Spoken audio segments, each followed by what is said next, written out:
প্রতিদিন রান্না করার সময় যেরকম আমার মন চায় আমি সেরকমই রান্না করি। আজকে যেমন শুক্রবার ভাবলাম ডিম রান্না করব, তবে ডিমটা সেদ্ধ করে রান্না না করে ভাবলাম কি একটু অমলেট করে কারি করি, তাহলে কেমন হয়, বেশি একটু নতুন নতুন খেতে লাগবে। তো অমলেট বানানো হয়ে গেছে, আর অল্প একটু মটরশুঁটি ছিল, টমেটো দিয়ে যেরকম দেয় ডিমে সমস্ত কিছু দিয়ে ভাবলাম ডিমটা বানিয়ে নিই।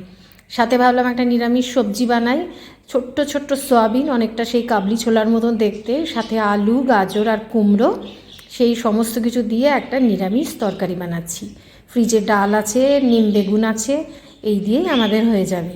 তো মানে এই রকমভাবেই আর কি, একদম সিম্পল, পাঁচফোড়ন দিয়ে নুন হলুদ জিরে গুঁড়ো কাঁচা লঙ্কা দিয়ে আর একটু অল্প মিষ্টি দিয়ে এই কুমড়োর তরকারিটা বানিয়েছি। তো ফাইনালি ডিমের অমলেট করে মটরশুঁটি দিয়ে কারি আর ওই নিরামিষ সবজি, এই দুটোই আজকে আমি ফ্রেশ রান্না করেছি আমাদের আজকের দুপুরের জন্য।